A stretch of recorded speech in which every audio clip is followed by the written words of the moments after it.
Today I want to quickly showcase two new styles by Belle Tress in their City collection. I'm wearing Verona in Raw Sugar Blonde, and I have Modena also in Raw Sugar Blonde to show you. By presenting these in the same color, we'll be able to get a really good sense of some of the similarities and differences. It gives us the opportunity to choose some sister styles without being too obvious of a change. The typical things that you will find among the differences on these styles are either in the layering or the curl pattern. So on Verona, there's very little layering. In fact, that first piece is 15 inches at 16 all the way around. It's more of a blunt cut. Kind of squares off in the back. That gives it a heavier waistline look. It's not overly dense of a style. There's a lot of hair here, more of an average density. However, I do love how it twists around. These front pieces twist around and away from the face, and it does feature an extended lace front and center monofilament part.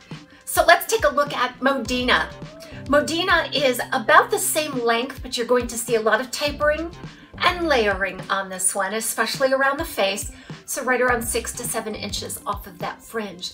Now, all in all, it's about 15 to 16 inches, I want to say. And I learn a lot when I do a side-by-side as well, so stay tuned for that. Modena features that classic shattered style that we know about Belle Tress, whereas this one is more of a beach wave. Verona is more of a beach wave.